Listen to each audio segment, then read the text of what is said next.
Assalamualaikum warahmatullahi wabarakatuh. Alhamdulillah, assalatu wassalamu ala rasulillah wa ala alihi wa sahbihi wa mawala, amma ba'd. Yang saya hormati Ibu dosen pengampu mata kuliah retorika Ibu Evi Lutfitasari MPD, yang saya banggakan teman-teman mahasiswa serta pengguna media sosial yang aktif dan kritis. Puji syukur selalu kita haturkan kehadirat Allah Subhanahu wa Ta'ala atas nikmat iman, Islam, dan ihsan dengan mengucapkan Alhamdulillahirabbil alamin. Sholawat berbingkaikan salam tak henti-hentinya kita sampaikan kepada junjungan kita Nabi besar Muhammad Sallallahu Alaihi Wasallam, suri tauladan terbaik sepanjang zaman. Teman-teman generasi muda yang penuh harapan, Indonesia dengan penduduknya yang berlimpah tidak bisa dipungkiri dapat memunculkan berbagai macam fenomena negatif dalam penggunaan media sosial. Misalnya, ujaran kebencian, penyebaran berita bohong, dan konten yang kurang sopan yang semakin meresahkan. Pelanggaran tersebut sudah diatur di dalam Undang-Undang ITE Nomor 19 Tahun 2016 dengan hukuman maksimal 6 tahun penjara. Lalu, bagaimana cara mengubah dampak negatif menjadi dampak yang positif? Oleh karena itu, perkenankan saya untuk menyampaikan sebuah pidato yang berjudul Pemanfaatan Media Sosial untuk Meningkatkan Literasi dan Nilai Keislaman. Teman-teman yang saya banggakan, Profesor Elizabeth Surdi telah mendefinisikan literasi sejak tahun 1986 sebagai kemampuan berbahasa yang dimiliki seseorang dalam berkomunikasi yang meliputi membaca, berbicara, menyimak, dan menulis.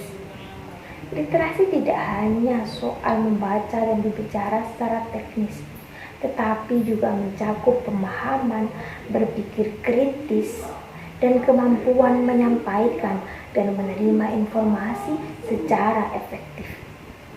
Di era digital sekarang ini, media sosial menjadi bagian yang tidak bisa dipisahkan dari kehidupan sehari-hari, sehingga literasi digital menjadi sangat penting. Pemerintahan Indonesia melalui Kementerian Komunikasi dan Informatika mendapatkan 4 pilar sebagai upaya untuk meningkatkan gerakan literasi digital nasional pada tahun 2020 sampai 2024. Pilar-pilar tersebut sangat relevan untuk diterapkan dalam penggunaan media sosial guna menciptakan ruang digital yang bijak, sopan, aman, dan beradab. 4 pilar literasi digital nasional. Yang pertama, etik bermedia digital. Pengguna media sosial diharapkan memiliki etika yang baik, seperti tidak mudah terprovokasi oleh berita hoaks dan tidak menyebarkan informasi yang belum tentu kebenarannya. Etika sangat penting untuk menjaga keharmonisan dalam berinteraksi di dunia maya. Yang kedua, aman bermedia digital. Kesadaran akan perlindungan data pribadi menjadi hal utama dalam bermedia digital. Masyarakat diharapkan memahami potensi bahaya seperti penipuan daring, pencurian data, dan penyalahgunaan informasi pribadi. Yang ketiga, cakap bermedia digital. Masyarakat dituntut untuk piawai dalam menggunakan alat komunikasi aplikasi, serta sistem operasi. Kecakapan ini tidak hanya sekedar teknis, tetapi juga kemampuan menyaring informasi, menyusun konten yang positif, dan memanfaatkan teknologi secara produktif. Yang keempat, budaya digital. Budaya digital harus selaras dengan nilai-nilai Pancasila dan semangat kebinekaan. Artinya, beraktivitas di dunia digital harus tetap menjunjung tinggi sopan santun, toleransi. 4 pilar tersebut sudah relevan dengan nilai-nilai keislaman seperti kejujuran, ketakwaan, dan nilai moral yang telah dijelaskan di dalam Al-Quran surat Al-Hujurat ayat 6 yang berbunyi, Bismillahirrahmanirrahim. Ya ayyuhalladzina amanu in ja'akum fasiqun binaba'in fatabayyanu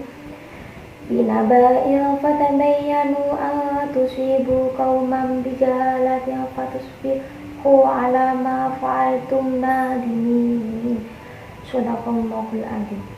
Artinya, hai orang-orang yang beriman, jika datang kepada kamu orang fasik yang membawa berita, maka periksalah dengan teliti agar tidak menimpakan musibah kepada suatu kaum yang belum tentu kita tahu keadaannya, yang akan membuat kamu menyesal atas perbuatan tersebut.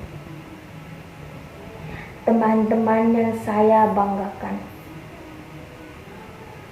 seorang psikolog pengasuhan anak dan keluarga, Ibu Hajah Eli Risman, memberikan pesan penting kepada generasi muda untuk menerapkan konsep PMM dalam penggunaan media sosial.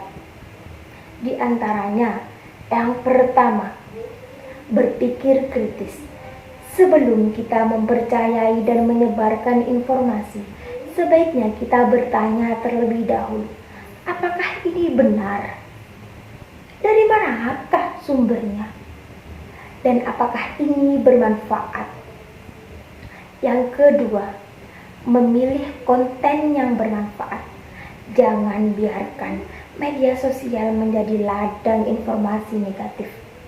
Pilihlah konten yang membangun, mendidik. Yang ketiga, membuat keputusan yang cermat. Gunakanlah media sosial dengan penuh pertimbangan. Dan selalu diingat, sekali kita klik, sekali kita komentar, sekali kita posting, terdapat dampak, baik dampak terhadap diri kita sendiri atau dampak kepada orang lain. Media sosial adalah alat yang sangat kuat. Dia bisa menjadi ladang kebaikan, juga bisa menjadi ladang keburukan, tergantung bagaimana kita menggunakannya.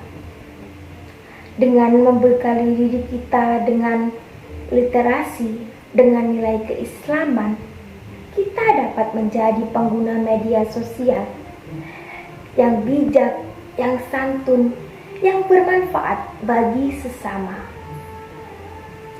Marilah kita genggam media sosial dengan iman, dengan kecerdasan, agar membawa kesejahteraan, bukan kesengsaraan, agar menciptakan ketentraman, bukan kekacauan.